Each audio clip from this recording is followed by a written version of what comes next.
welcome Sisonke Msimang.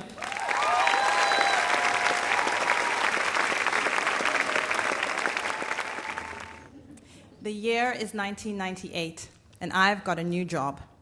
I've just been hired as the National Program Officer for the United Nations Population Fund in South Africa. It is the era of nation building.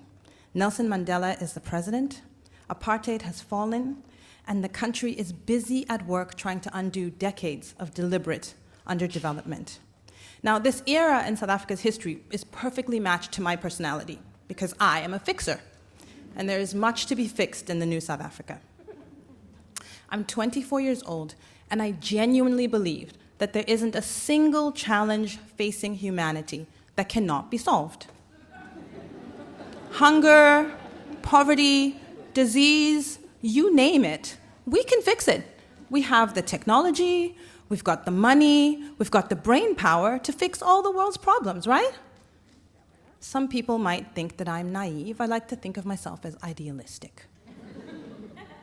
And my idealism is matched by a serious work ethic and a commitment to reading as much as I can. I am all over the place. I am like in workshops and in meetings and traveling because by the ripe old age of 24, I have already figured out that nobody ever saved the world while sitting on their butt. So I'm in the office shortly after starting this new job, and I'm sitting there, and I hear this laughter. It's incredible. It sounds like the brass section of a marching band, like it's raucous and loud and spontaneous. And then a few seconds later, this person comes into my office, and she's beautiful, and she's got these dreadlocks, and she plonks herself down in front of my desk, and she introduces herself. And she tells me that her name is Prudence, and she is working with the JIPA program. JIPA is one of the UN acronyms. You know, the UN loves acronyms. The JIPA program, and JIPA stands for Greater Involvement of People with AIDS.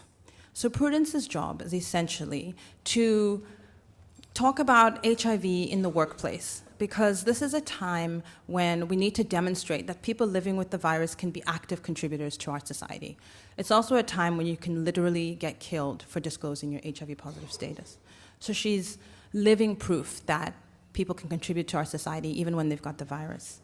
And so she's this amazing, courageous young woman, and we become fast friends. And we talk a lot about the future and the country that we want to see South Africa become. Because for Prudence, planning the future is like this act of resistance.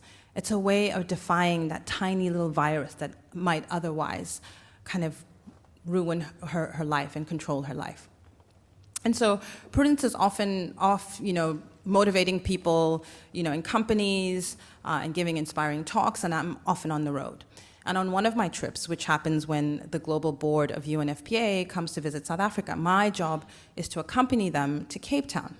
And I'm, the chief organizer, sort of getting people onto the bus, and I'm like the minute taker and the sort of timekeeper. But I'm especially excited about this trip because I get to meet my favorite cabinet minister. Now, most 24-year-olds have a favorite celebrity or a favorite soccer player. I have a favorite cabinet minister. So I'm really excited about meeting her because she has this fantastic reputation of being a real doer. She just gets things done, right? So we're sitting there. It's the last meeting on the last day of our trip to Cape Town, and so we're all very tired, and it's about 9 o'clock when we finally sit down to meet with the minister. So she's everything I thought she was going to be. She's dynamic. She's like this tiny, short woman, like who really gets things done. And because I'm so tall, I often think that like short people are really efficient. I don't know. It just kind of. Anyway, so she's like everything I think she's going to be. And so she's talking about all the plans and what government is doing. And then one of our board members puts up their hand and he says, "So tell us, Minister, what is the most difficult thing about your job?" And I'm thinking, oh my God, that's a great question. I wish I had asked that question. And she stops for a long time, and then she says, it's when I'm visiting a family and I'm sitting in their 2-room house or in their shack, and it's getting dark outside, it's close to 6 o'clock, and it's time for dinner.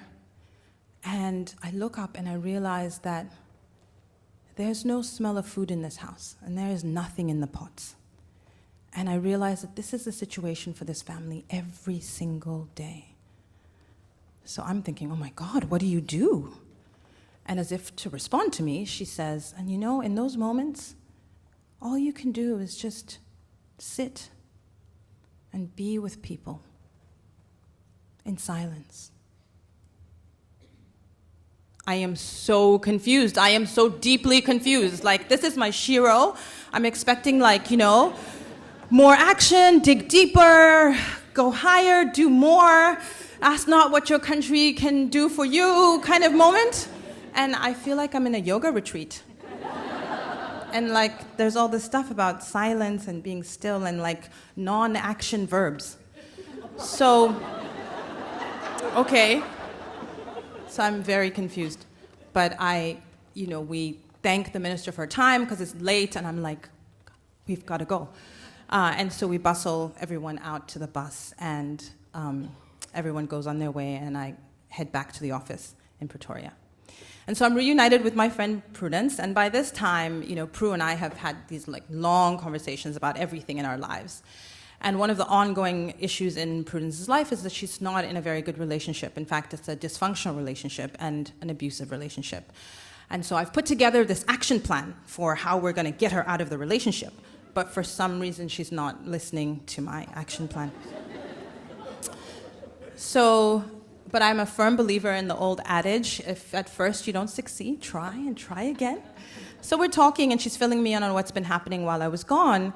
And one of the things that's happened is that she has been accepted into a drug treatment program. So this is excellent news. But the problem is that it's in Joburg and we live in Pretoria and it's a 45-minute drive away. But I have a car. And so I listen to her, you know, talk about this program and I say, well, here's what's going to happen. I will drive you to the doctor twice a week as per the plan, and you will move in with us, with my family.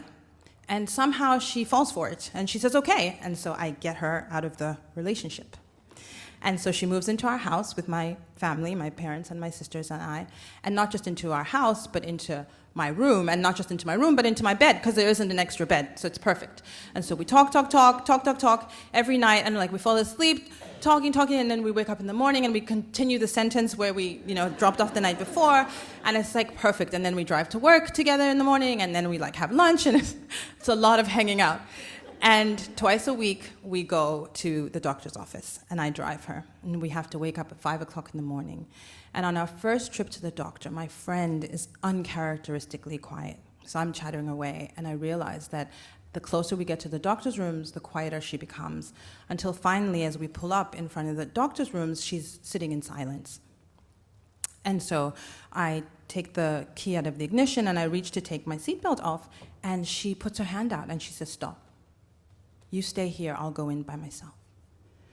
And I'm stunned, because I have a lot of questions for the doctor. For example, are there going to be any side effects? What are the risks of this medication? Is this privately or publicly funded trial? And are there any sort of prospects for rolling this out to a larger group of people?